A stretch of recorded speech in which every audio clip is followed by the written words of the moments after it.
Bonjour à tous, votre serviteur BGX Custom 92. Aujourd'hui, petite vidéo sur ce qu'il faut faire dans le custom et ce qu'il ne faut pas faire. Surtout, je pense que c'est ça le plus important. Let's go. On va commencer par parler de la dilution et des différentes préparations à faire entre le cuir et le tissu. À savoir que sur le cuir, bien évidemment, les peintures que vous achetez comme ça en pot sont prêtes à l'emploi. Il n'y a pas besoin de rajouter quoi que ce soit pour l'élasticité de la peinture sur vos sneakers. Pour les différents tissus type lacet, type intérieur de la basket, le pourcentage de mélange n'est pas le même. Exemple, pour les lacets, il faut mettre 80% d'eau et 20% de sneakers. Et pour l'intérieur de la basket, c'est du 50-50, c'est-à-dire 50% d'eau, 50% de sneakers. Et bien évidemment, on va parler aussi du troisième tissu, type jean. Nous, on vous conseille d'utiliser l'après-tissu de chez Sneakers. C'est une peinture qui est un peu plus épaisse et qui fera que quand vous allez mettre votre peinture, ne va pas baver. Ça va rester nickel chrome, un coup de pinceau, ça va pas partir dans tous les sens, ça va rester carré. Et petite touche perso, moi je déconseille à qui que ce soit de vous lancer dans le custom, tout ce qui est matière gomme, plastique, midsole. Nous, on vous déconseille de le faire. À moins que ça soit pour une paire que vous avez envie de faire pour décorer ou pour une collection. Surtout que ces stylos-là ne sont pas faits pour le cuir. Proscrit, ça ne sert à rien de vous lancer à dessiner avec un stylo, un marqueur, ça ne tiendra pas. Par contre, si vous utilisez la peinture Sneakers, aucun souci. Peinture, main, pinceau. Let's go. Et bien évidemment, petite explication pourquoi utiliser de la peinture au lieu de marqueur. Parce que les peintures custom sont élastiques. Donc ça peut suivre n'importe quel mouvement de la basket. Donc il n'y aura pas de craquelure, il n'y aura rien de tout ça. Donc à conseiller, bien sûr, évidemment, de la peinture et à bannir tout ce qui est marqueur.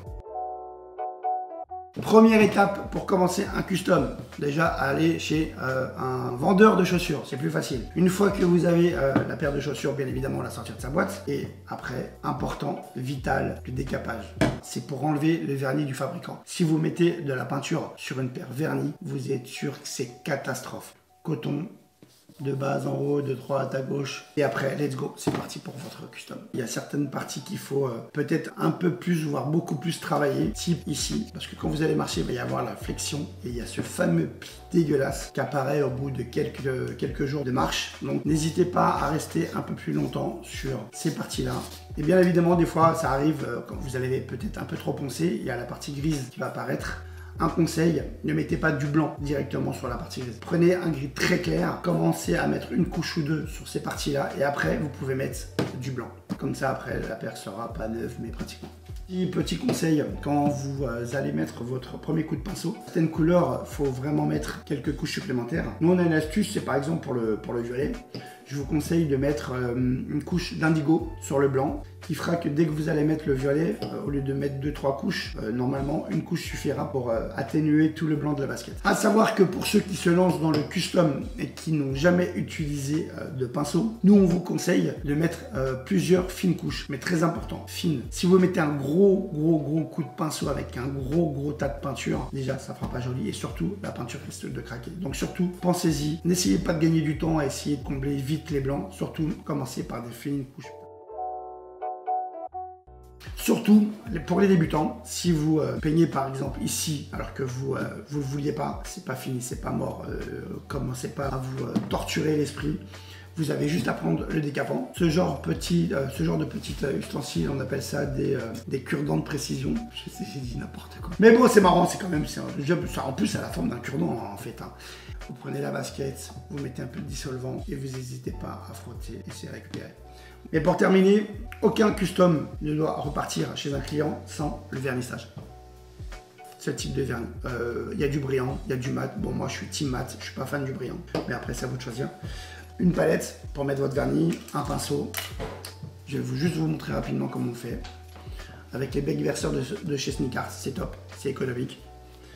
Donc vous mettez quelques gouttes de vernis dans votre palette, vous prenez le pinceau, mettez du vernis. N'hésitez pas à mettre une bonne couche. En général, on met 2-3 couches. Vous pouvez laisser sécher 24 heures ou si vous avez un sèche-cheveux ou un gun hit, c'est-à-dire un pistolet thermique. Moi perso, j'ai un pistolet thermique, c'est beaucoup plus rapide. Voilà, comme ça, de bas en haut, de gauche à droite. C'est pas compliqué, mais surtout, ne renvoyez pas vos paires, vos créations sans cette étape. C'est vital.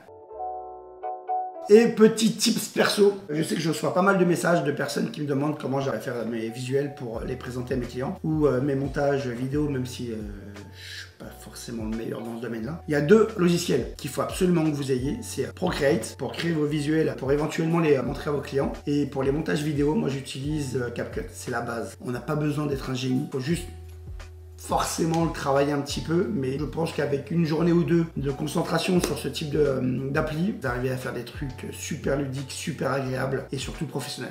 Petit conseil à ceux qui veulent se lancer dans le custom, c'est bien de prendre exemple sur des artistes aguerris, mais surtout au bout d'un moment, je vous conseille d'essayer de trouver votre petite touche perso. C'est ça qui ferait la différence dans vos ventes, dans vos abonnés. Toujours copier, mais c'est rarement égalé. Donc prenez exemple au début, mais après essayez quand même de prendre une direction autre que le premier exemple que vous avez pris, parce qu'au bout d'un moment ça sera du copier-coller et franchement pour vous, votre image de marque c'est pas top.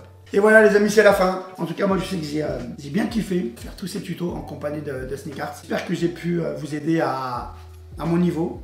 Mais en tout cas c'était fait avec cœur, avec passion, et surtout si vous avez des questions, n'hésitez pas à commenter, à liker et surtout à vous abonner. Et vive le Made in France. Ok les gars, ciao, à bientôt.